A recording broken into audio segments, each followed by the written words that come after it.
Hello बच्चों, कैसे हैं आप लोग। तो बच्चों आज हम आपके लिए लेकर के आए हैं सरफेस केमिस्ट्री का लास्ट लेक्चर और इस लेक्चर में बच्चों हम बात करने वाले हैं प्रीवियस ईयर्स क्वेश्चन की, पीवाईक्यू की। पिछले सालों में जो क्वेश्चन आ चुके हैं इस चैप्टर से हम उसके बारे में चर्चा करेंगे। ठीक है, चलो तो आज बड़ा मजा आने वाला है क्योंकि हमें ये पता चलेगा कि भैया इस चैप्टर की हमारे एग्जाम में क्या अहमियत है, एग्जाम के अंदर इस पर किस तरह के क्वेश्चन पूछे जाते हैं। चलो सबसे पहला एग्जाम्पल, सबसे पहला क्वेश्चन आपकी स्क्रीन पर ये रहा। एआईपीएमटी 2010 में पूछा गया मक्खन उदाहरण है। मक्खन किसका उदाहरण है? जल तेल पायस का, ठोस द्रव कोलेट तंत्र का, तेल जल पायस का, ठोस ठोस कोलेट तंत्र का। तो मेरे ख्याल से आपके पास आंसर तैयार होगा। आपको मैंने बताया था दूध और वेनिशिंग क्रीम, याद है ना। ये दोनों एग्जांपल है ऑयल इन वाटर, जल में तेल। ठीक है, तो तेल का जल में, इसको बोलते हो तेल का जल में पायस। और दूसरा है मक्खन। मक्खन जो है भैया वो उल्टा है, इसका रिवर्स कर दो, वाटर इन ऑयल, जल का तेल में पायस। ठीक है, तो जल तेल पायस का या तेल जल पायस का। तो आप मक्खन को क्या कहेंगे? जल, ये क्या है? जल तेल, पीछे क्या है? तेल, तो जल तेल पायस, जल तेल पायस। मक्खन किसका है? जल तेल पायस का। ठीक है, क्लियर। चलो अगला, अगला क्वेश्चन है एआईपीएमटी प्री 2011 से। यदि x अधिशोषक की मात्रा, x अधिशोषक की मात्रा और m अधिशोषक की मात्रा है, m अधिशोषक की मात्रा, तो अधिशोषण से संबंधित निम्न में से कौन सा कथन सही नहीं है? कौन सा कथन सही नहीं है? x बटा m जो है वो दाब का फलन है, स्थिरता पर बिल्कुल सही है। x बटा m जो है वो किसके समानुपाती होता है? दाब के समानुपाती होता है, सही है। इसका मतलब होता है कि x बटा m जो है ये किसका फलन है? दाब का, ये दाब का फलन है। x बटा m जो है वो दाब का फलन है। दाब का फलन मतलब कि दाब में परिवर्तन होगा तो x बटा m में भी परिवर्तन होगा। तो जब भी f लिखा हुआ है ना, f का मतलब होता है भैया फलन, फंक्शन। तो दाब में अगर परिवर्तन करोगे इसमें परिवर्तन आएगा। इसका मतलब होता है कि x बटा m बराबर ft, तो दाब में परिवर्तन होगा इसमें डेफिनेटली परिवर्तन होगा, ये होता है। अच्छा ये क्या होता है? स्थिर ताप, स्थिर ताप होता है। अच्छा इसका ग्राफ हमने कैसा पढ़ रखा है? इसका ग्राफ हमने पढ़ रखा है ऐसा, ये ग्राफ होता है ना, यहाँ पे हम लिखते हैं x बटा m, यहाँ पे हम लिखते हैं p, होता है ना, ये ग्राफ है। तो ये बिल्कुल सत्य कथन है, ये बिल्कुल सत्य कथन है।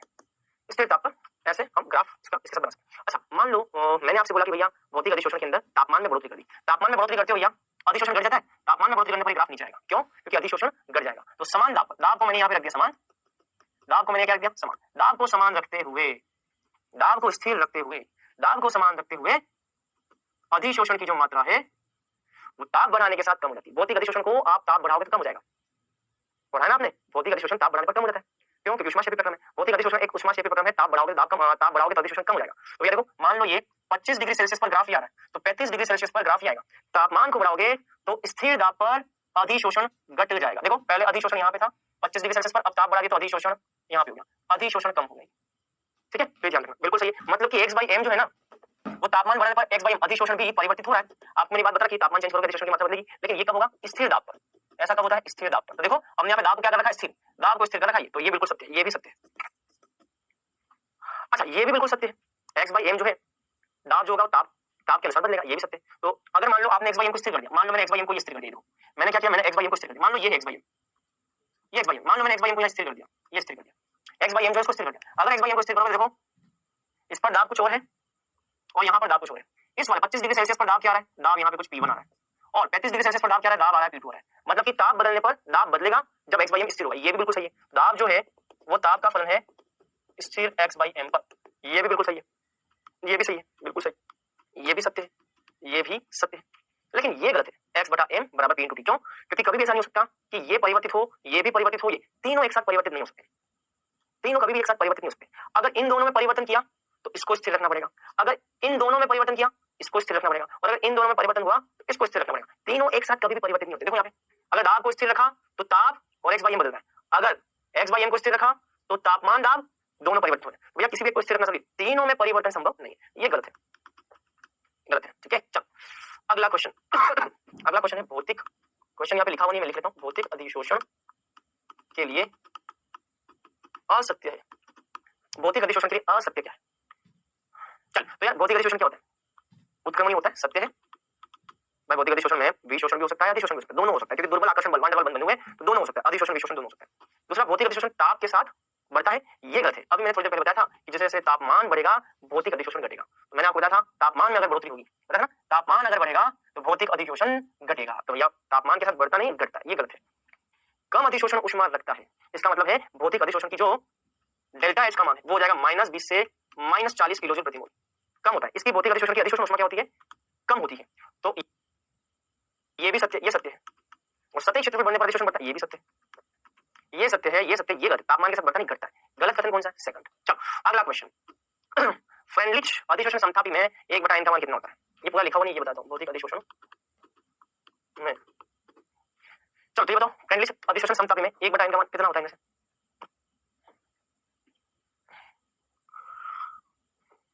आपको बताया था किसी भी प्रकार का अधिशोषण हो 1/n का मान 0 से 1 के बीच में होता है। 1/n का मान 0 से 1 के बीच में होता है हमेशा, ध्यान रखना सभी स्थितियों में 0 से 1 के बीच में होता है, हर कंडीशन में।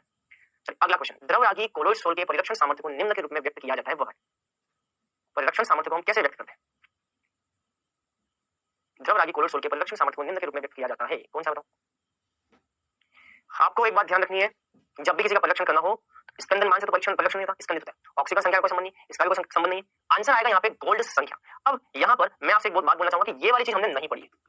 गोल्ड संख्या क्या होता है ये नहीं पढ़ा है, पता है मुझे नहीं पढ़ा, लेकिन ये मैं आपको बताऊंगा। लेकिन आपको बताने से पहले ये मैं आपको अगले लेक्चर में बताऊंगा, अभी लेक्चर में नहीं बताऊंगा।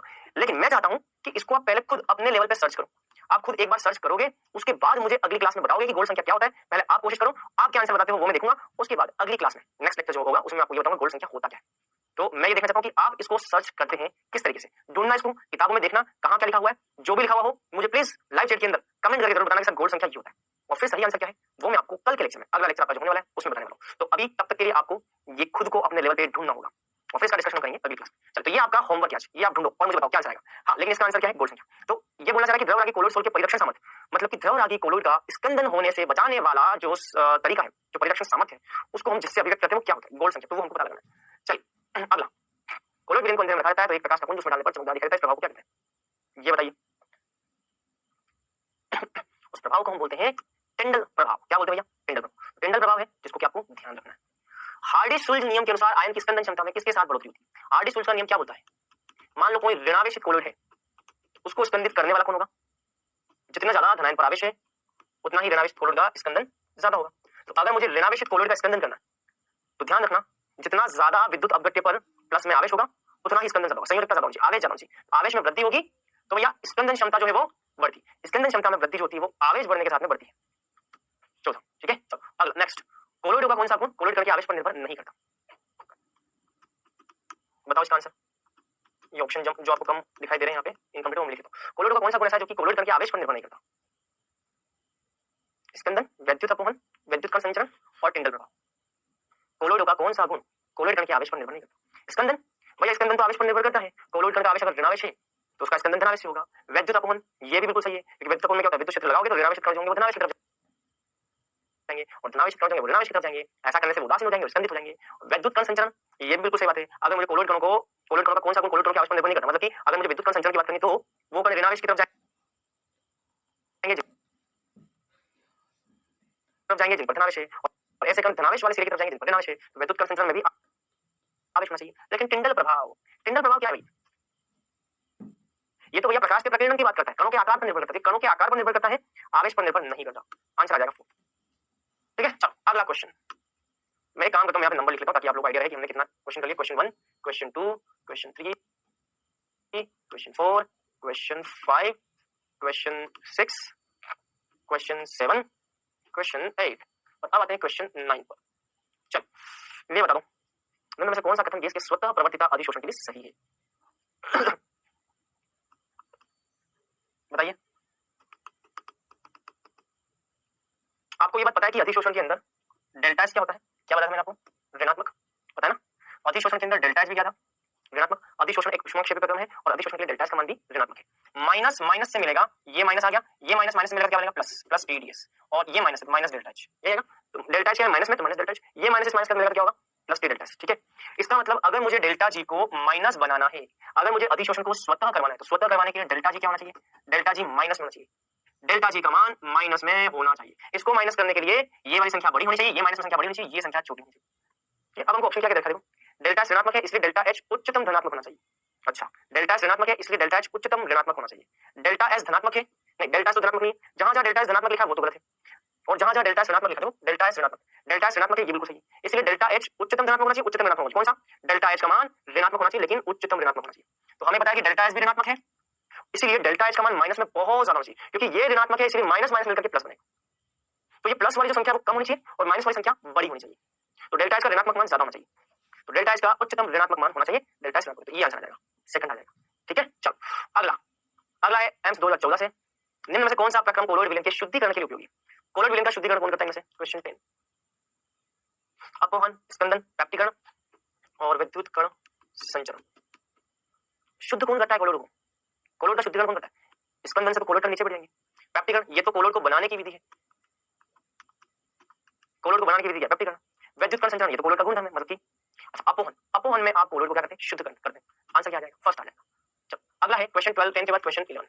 गर्म जल और सांद्र NaOH में FeCl3 विलीन बनाता है, क्या बनाता है ये बताना। गर्म जल तथा सांद्र NaOH में FeCl3 विलीन बनाता है, क्या बनाता है। आपको मैंने बात बताई कि FeCl3 गर्म जल के साथ में क्रिया करके धनावेशित कोलोइड बनाता है, और यदि आपने FeCl3 को सांद्र NaOH के साथ में गर्म किया तो इससे ऋणावेशित कोलोइड बनता है, इससे बनता है ऋणावेशित कोलोइड, क्योंकि आपने NaOH ले रखा था, NaOH लोगे तो ऋणावेशित कोलोइड, और अगर गर्म जल लेते हो केवल तो धनावेशित कोलोइड, इससे क्या बनता है, ऋणावेशित कोलोइड। ये आ जाएगा आपका ऋणावेशित कोलोइड, ठीक है। ये क्वेश्चन 11। चलो अगला नेक्स्ट क्वेश्चन, क्वेश्चन 12। निम्नलिखित लक्षणों में से कौन सा अधिशोषण से संबंधित है। डेल्टा जी ऋणात्मक है लेकिन डेल्टा एस दोनों धनात्मक है, डेल्टा जी डेल्टा एस तीनों सभी ऋणात्मक है, डेल्टा जी डेल्टा एस ऋणात्मक लेकिन डेल्टा एस धनात्मक। चलो तो यह अधिशोषण एक स्वतः प्रक्रम है, इसलिए डेल्टा जी का मान क्या है, माइनस, डेल्टा एच का मान भी क्या, माइनस, डेल्टा एस का मान भी क्या, माइनस। अधिशोषण में सबका मान क्या होता है, ऋणात्मक, तो यह सेकंड आ जाएगा, सभी माइनस होते हैं अधिशोषण। क्लियर। चलो क्वेश्चन 12 के बाद क्वेश्चन 13। ये देखिए H2SC के स्कंदन में प्रयुक्त विद्युत अपघट्टों के स्कंदन के मान मिलीमोल प्रति लीटर में नीचे दिए गए, तो हमें बताना है कि इनके स्कंदन शक्ति का सही क्रम है, ये बताना है। H2SC के स्कंदन में प्रयुक्त विद्युत अपघट्टों के स्कंदन मान दिए 52.69.22, इनकी स्कंदन शक्ति का सही क्रम है। मैंने आपको ये बात बताई थी कि जब हम खाना खाते हैं तो अगर मान लो थोड़ा सा नमक डालने से बढ़िया स्वाद आ जाता है तो हम क्या बोलते हैं, नमक बहुत अच्छा, क्वालिटी अच्छी। यहाँ पर भी सही, थोड़ी सी मात्रा मिलाने पर अगर स्कंदन बढ़िया से हो जाए, जिसके लिए स्कंदन मान कम होगा उसकी स्कंदन क्षमता सबसे ज्यादा होगी। नमक का थोड़ा सा मात्रा डालोगे और बढ़िया स्वाद आ गया, भैया भैया वो नमक बहुत अच्छी क्वालिटी का। इसकी अगर थोड़ी सी मात्रा में, इसका स्कंदन मान कम है, मतलब कि थोड़ी सी मात्रा में से बढ़िया स्कंदन हो गया, इसकी स्कंदन क्षमता सबसे ज्यादा होगी, थर्ड की सबसे ज्यादा। ध्यान रखना जितना कम स्कंदन मान होगा उतनी ही स्कंदन क्षमता ज्यादा होगी, थर्ड की सबसे ज्यादा, फिर सेकंड और फिर फर्स्ट, ये आंसर आ जाएगा। क्लियर। चलो अगला क्वेश्चन 14। क्वेश्चन 14 क्या, मैथिलीन ब्लू और हीमोग्लोबिन के कोलोइड विलयन की प्रकृति कैसी है, इन पर कैसा आवेश है ये बताना हमको।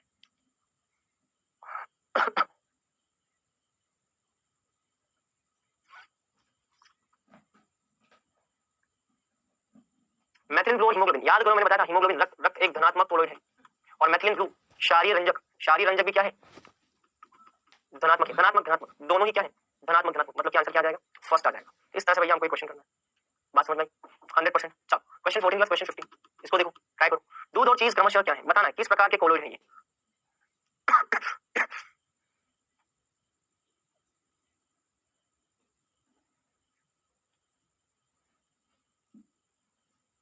क्या है दूध और चीज, क्या है भैया, दूध तो आपको पता है, दूध पायस का एग्जांपल, दूध पायस का एग्जांपल है, और चीज क्या है, चीज एक प्रकार का, चीज समझते हो ना, खाने में हम इस्तेमाल करते हैं चीज का, ठीक है। तो ये ध्यान रखना, नंबर 4 हो जाएगा इसका आंसर, क्या हो जाएगा, नंबर 4।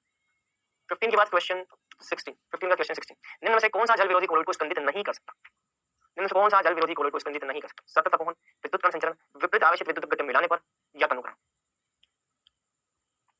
सोचिए बताइए क्या आंसर होगा इसके अंदर। जल विरोधी कोलोइड को स्कंदित नहीं कर सकता, यार देखो एक दो मेथड तो आपको बता, जैसे विद्युत कण संचरण, अगर मान लो मुझे किसी कोलोइड को स्कंदित करना है तो विद्युत कण संचरण करवा दूं। विद्युत कण संचरण से क्या होगा, जो भी कोलोइड कणों पर आवेश है वो विपरीत आवेशित सिरे की तरफ जा करके वहां पे स्कंदित हो जाएगा। ये तो है भैया, ये तो स्कंदन करता है। विपरीत आवेशित विद्युत अपघट्य मिलाने पर, बिल्कुल सही बात है। मान लो ऋणावेशित कोलोइड है, उस पर अगर मैं धनावेशित कोलोइड मिला दूं, सोन मिला दूं, विद्युत अपघट्य मिला दूं, धनावेशित भाग मिला दूं, स्कंदन हो जाएगा, ये भी बिल्कुल सत्य है।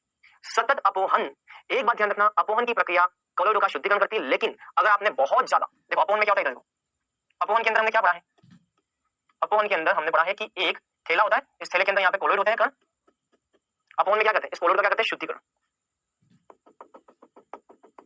ठीक है। यहाँ से जल की तेज धारा प्रवाहित की जाती है, इस तेज धारा को प्रवाहित करने पे क्या होगा, यहाँ तेज धारा प्रवाहित यहाँ से निकलती है। अब जल की तेज धारा प्रवाहित करते हैं यहाँ पे इस अपोहक झिल्ली, ये जो यहाँ जानता झिल्ली थी, यहाँ से अशुद्धियां तो बाहर निकल जाती, अशुद्धियां तो बाहर निकल जाती, लेकिन अगर आप एक लिमिट से ज्यादा लगातार आप कंटिन्यूअसली अगर आप पानी की धारा को बहाओगे, अपोहन अगर आप लगातार करते जाओगे तो होगा क्या कि इन कोलोइड कणों पर जो भी आवेश, मान लो कोलोइड कणों पर माइनस आवेश है, तो ये आवेश जो होगा वो यहाँ से हट जाएगा, क्योंकि आपने लगातार पानी की स्पीड से धारा भाई, आपने पानी को स्पीड से यहाँ पर क्या किया, लगातार अपोहन कर लो, पानी की लगातार आपने धारा भाई, तो अशुद्धियां तो निकल जाएंगी, लेकिन कोलोइड कणों पर उपस्थित आवेश जो है वो आवेश भी गायब हो जाएगा, और अगर आवेश चला गया तो यह स्कंदित हो जाएगा। मतलब कि ये भी क्या करता है, ये भी स्कंदन करता है, क्या करता है, ये भी स्कंदन करता है, मतलब कि ये भी स्कंदन करता है, ये भी करता है, ये भी करता है, सब स्कंदन करते हैं। तनुकरण से स्कंदन नहीं होता, इससे स्कंदन नहीं होता। क्लियर। चल अगला क्वेश्चन, क्वेश्चन 16 के बाद क्वेश्चन 17। निम्नलिखित में से कौन से गुण पर आयन की स्कंदन क्षमता निर्भर करती है, सोचो और बताओ, और गलत जवाब नहीं देना, ठीक है प्लीज। चलो कौन से गुण ऐसे जो कि आयन की स्कंदन क्षमता पर निर्भर करते हैं, देखो एक बात तो क्लियर, आयन की स्कंदन क्षमता आवेश के तो ऊपर निर्भर करती है, जितना ज्यादा आवेश होगा, हार्डी-शुल्स का नियम क्या होता है, हार्डी-शुल्स का नियम बोलता है जितनी ज्यादा संयोजकता होगी उतना स्कंदन ज्यादा होगा। मान लो मुझे ऋणावेशित कोलोइड का स्कंदन करना है, मान लो मुझे ऋणावेशित कोलोइड का स्कंदन करना है, आवेश जितना ज्यादा होगा उतना स्कंदन ज्यादा होगा, ऋणावेशित कोलोइड का स्कंदन करना है, आवेश पर तो निर्भर करता ही करता है, लेकिन आवेश की मात्रा पर तो निर्भर करता ही करता है, आवेश के परिमाण पर तो निर्भर करता ही करता है, आवेश के चिन्ह पर भी बिल्कुल सही बात है, चिन्ह पर भी निर्भर करता है। क्यों? ऋणावेशित कोलोइड का स्कंदन करना है तो भैया धनावेश वाला काम में आएगा, प्लस चिन्ह पर निर्भर करेगा, और अगर धनावेशित कोलोइड का स्कंदन करना है तो माइनस चिन्ह पर निर्भर करेगा, मतलब कि चिन्ह पर भी निर्भर करेगा। थोड़ा आ जाएगा इसका आंसर, क्या भैया? थोड़ा आ जाएगा। चल आगे की बात है, आ जाओ आगे की बात करते हैं बाल को। चल 17 हो गया, 17 के बाद अब आते हैं 18 पर। ये देखो, निम्न में से कौन सा कथन असत्य है? कोलोइड विलीन का पृष्ठीय क्षेत्रफल अधिक है अतः ये दवाई में काम आते हैं। AgNO3 Ki का आधिक्य लिया है तो ऋणावेशित कोलोइड बनता है, जहां Ki आधिक्य में होता है। कोलोइड के सतत अपवहन द्वारा सोल स्थायी होता है, एक कोलोइड विलीन में फिटकरी द्वारा स्कंदन होता है। तो बताओ, सोचो और आंसर दो।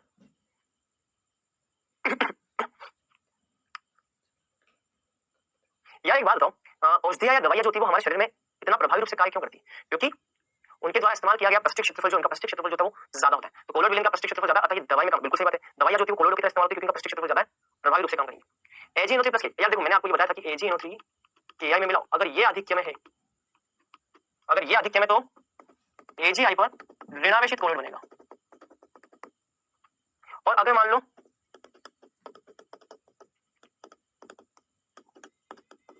धनावेशित कोलोइड कब बनता है? धनावेशित कोलोइड कब बनता है? जब ये आधिक्य में, धनावेशित कोलोइड कब बनता है? जब ये आधिक्य, ये देखो तो धनावेशित और वो अधिक हो तो ये भी सत्य है, सत्य है, सत्य है। कोलोइड के निरंतर अपवहन द्वारा सोल स्थायी होते हैं, कोलोइड के निरंतर अपवहन द्वारा सोल स्थायी होते हैं, ये गलत है, गलत है। अरे अभी बताया था, अगर आप निरंतर अपवहन करोगे, लगातार अपवहन करोगे, सतत अपवहन करोगे तो क्या हो जाएगा? स्कंदन हो जाएगा। तो यहाँ पे भी क्या देखो, अगर लगातार अपवहन करोगे तो स्कंदन हो जाएगा, स्थायी नहीं रह पाएंगे, स्कंदित हो जाएंगे। अगर नीचे बैठ गए तो स्थायी कैसे रहेंगे? तो स्कंदित हो गए, स्थायी नहीं होता, स्कंदित होता है, गलत है कथन, स्थायी होता। कोलोइड विलीन में फिटकरी डालने से स्कंदन होता है, बिल्कुल सही बात है। पानी के अंदर जितने भी धूल मिट्टी के कण होते हैं, फिटकरी डालो, फिटकरी धूल मिट्टी के कण, नेगेटिव आवेशित ऋणावेशित कोलोइड जो है, ऋणावेश जो होता है उसको क्या करता है? अपनी तरफ खींच लेता है, स्कंदित करता है, सत्य है। गलत स्टेटमेंट कौन सा है? थर्ड वाला। बात समझ में आई? चलो अगला 18 क्वेश्चन कर दिए भैया हमने, अंदाजा लग रहा है आपको? 18 क्वेश्चन कर दिए, चुटकियों में हमने 18 क्वेश्चन कर दिए भैया, क्लियर? चलो अगला क्वेश्चन 18 के बाद क्वेश्चन 19। किस विधि द्वारा अवक्षेप को कोलोइड विलीन में परिवर्तित किया जाता है? बताइए कौन सी विधि ऐसी है जिसके द्वारा कोलोइड विलीन को, अवक्षेप को कोलोइड विलीन में बदल सकते हो? अवक्षेप को कोलोइड विलीन में बदलने वाली विधि कौन सी? समांगीकरण, विलायकन, विक्षेपण, नाचना, पैक्टीकरण। याद आ रहा है? मैंने आपको बोला कि मान लो अवक्षेप, किसी बर्तन के अंदर अवक्षेप पड़ा हुआ है, इस अवक्षेप से आपको क्या करना है? कोलोइड बनाना है। क्या बनाना है? कोलोइड। तो आप इस अवक्षेप पर क्या जमा करोगे? आवेश। अब ये आवेश कहां से लेकर के आओगे? इसमें विद्युत अपघट्य मिलाकर। अगर इसमें आपने विद्युत अपघट्य मिला दिया, इस पे क्या आ जाएगा? आवेश आ जाएगा। क्या आ जाएगा भैया? आवेश आ जाएगा। और अगर एक बार आवेश आ गया तो ये क्या बन जाएंगे? कोलोइड बन जाएंगे। क्या बन जाएंगे? कोलोइड, मतलब कि पैक्टीकरण। अच्छा, जो विद्युत अपघट्य इसके अंदर मिला उसको हम क्या बोलते हैं? पैक्टीकरण। क्या बोलते हैं? पैक्टीकरण। बात क्लियर? चलो अब बात करते हैं आगे की। क्वेश्चन 19 के बाद क्वेश्चन 20। परिक्षेपण माध्यम का विद्युत क्षेत्र की उपस्थिति में प्रवाह को क्या कहा जाता है? बताइए क्या है इसका आंसर? परिक्षेपण माध्यम का विद्युत क्षेत्र की उपस्थिति में प्रवाह को क्या कहता है? मतलब कि परिक्षेपण, देखो एक चीज मैं आपको बताता हूं, विद्युत कण संचरण हमने पढ़ा था ना, विद्युत कण संचरण में याद करो, यहाँ पे मैंने धनावेशित सिरा लगाया, यहाँ पे ऋणावेशित सिरा लगाया, और यहाँ पे क्या है आपके? कोलोइड के कण। इन कोलोइड कणों पर मान लो यदि माइनस आवेश है, कौन सा आवेश है? माइनस आवेश है, तो ये कोलोइड के कण कहां जाएंगे? प्लस सिरे की ओर। अगर कोलोइड कणों पर माइनस आवेश है तो प्लस सिरे की ओर जाएंगे। समझ में बात? यदि कोलोइड कणों पर माइनस आवेश है तो ये जाएंगे प्लस सिरे की ओर। क्लियर? लेकिन हमें क्या पूछा है? परिक्षेपण माध्यम का विद्युत क्षेत्र में प्रवाह। भैया ये तो जाहिर है, लेकिन मान लो जो भी माध्यम है अंदर, मतलब कि पानी या जो भी है, अगर ये इस दिशा में जाएंगे तो इसकी तुलना में पानी कहां जाएगा? विपरीत जाएगा। ऐसे समझो, मान लो कोई ट्रेन जा रही है, अब ट्रेन के अंदर बैठा हुआ व्यक्ति मान लो ऐसे मान लो ऐसे समझो, मान लो कोई ट्रेन ऐसे जा रही है, अब कोई ट्रेन ऐसे जा रही है तो उसके अंदर बैठे हुए व्यक्ति को क्या लगेगा? बाहर जो व्यक्ति वो पीछे आ रहा है, भले ही बाहर की तरफ जो व्यक्ति खड़ा हो, बाहर मान लो सड़क पर कोई व्यक्ति खड़ा है, आपकी ट्रेन ऐसे जा रही है, मान लो ट्रेन की सड़क, मतलब कि सड़क के ऊपर तो ट्रेन नहीं चलती है, कहने मतलब मान लो ट्रेन ऐसे जा रही है, अब ट्रेन ऐसे जा रही है तो साइड में कोई व्यक्ति खड़ा है पास की जमीन पर, तो आपको क्या लगेगा कि हम तो ऐसे जा रहे हैं लेकिन व्यक्ति पीछे जा रहा है, भले वो खड़ा हो लेकिन आपको लगता है पीछे जा रहा है। यहाँ पे सही हो रहा है, कोलोइड कण तो यहाँ जाते हैं, लेकिन कोलोइड कणों की तुलना में पानी कहाँ हो जाएगा? पीछे तो जाएगा। तो पानी का ये जो प्रवाह है, माध्यम का ये जो प्रवाह, इस माध्यम के प्रवाह को क्या होते हैं? विद्युत परासरण। क्या बोलते हैं भैया? विद्युत परासरण। तो कोलोइड कणों की तुलना में माध्यम के कण विपरीत दिशा में गति करते हैं, इनको बोलते हैं विद्युत परासरण। तो भैया ये है हमारा आज का सेशन, बहुत ही छोटा है, लेकिन आप देख सकते हैं इस छोटे से 40 मिनट के सेशन में हमने ऑलमोस्ट 20 क्वेश्चन किए, 20 क्वेश्चन किए। तो ये है आपके वो क्वेश्चन जो कि चैप्टर से आए हैं। हम इससे ज्यादा आज नहीं पढ़ेंगे क्योंकि ये चैप्टर हो चुका है समाप्त। अब जो नया चैप्टर स्टार्ट करेंगे हम, पी ब्लॉक एलिमेंट, बहुत ज्यादा इंपॉर्टेंट है, अगली क्लास से स्टार्ट करेंगे। नया चैप्टर नई क्लास से फ्रेश माइंड से और अच्छे दिमाग से पढ़ने वाले हैं। तो आप बिल्कुल तैयार हो क्या ना, एनसीईआरटी को पढ़ करके आना, माइंड बिल्कुल फ्रेश करके आना, क्योंकि पी ब्लॉक एलिमेंट जो 12th क्लास का वो बहुत ज्यादा इंपॉर्टेंट है। तो बेटा आज का सेशन हमारा इतना ही होगा, इससे ज्यादा हम सेशन नहीं लेंगे क्योंकि अब नया चैप्टर स्टार्ट होना है। मैं चाहता हूं कि नया चैप्टर हमारा फ्रेश माइंड से चालू अगली क्लास से। तो आते हैं सबसे पहले अब हम दूध के लिए पाइसी कर्मक कौन है? दूध के लिए पाइसी कर्मक कौन है? प्रोटीन, स्टार्च, जिलेटिन, ओल। बताइए दूध के लिए पाइसी कर्मक है कौन है? प्रोटीन, स्टार्च, जिलेटिन, ओल।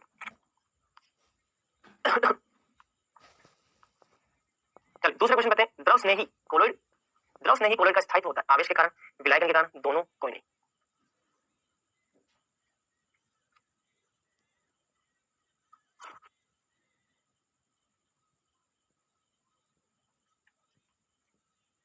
चलिए पहले क्वेश्चन करते हैं। दूध के लिए पाइसी कर्मक कौन है? प्रोटीन, स्टार्च, ये सारे ही। और द्रव स्नेही कोलोइड का स्थायित्व मैंने आपको दिखाया। द्रव स्नेही कोलोइड पर आवेश की परत तो होती होती, इसके ऊपर एक विलायकन परत होती, विलायक की परत होती, आवेश और विलायकन दोनों के कारण जल योजन की परत होती। तो ये आज हमने क्या पढ़ा? पीवाईक्यू चैप्टर कंप्लीट, पैनल पे होमवर्क मिल जाएगा। अगली क्लास में हम पढ़ेंगे पी ब्लॉक एलिमेंट। जल्दी हम अपना 12th का पहला किताब फिनिश करने वाले हैं। पी ब्लॉक केमिस्ट्री जैसे हो जाएगा, फिर पहली किताब में केवल डी और एफ ब्लॉक बचेंगे। दूसरी किताब तो हम लगभग समाप्त कर चुके हैं। दूसरी किताब में केवल 2 चैप्टर बचे हुए हैं, पॉलीमर और एवरेज। और पहली किताब में इसके बाद जो है वो डी और एफ ब्लॉक और कोऑर्डिनेशन। ठीक है, तो मेरी कोशिश रहेगी कि इस महीने में हम जितना ज्यादा से ज्यादा मैक्सिमम खींच सकते हैं और फिर हमारा लर्न का जो पार्ट बचेगा उसको हम कवर करेंगे। चलिए बच्चों आज के इतना ही। Best of luck.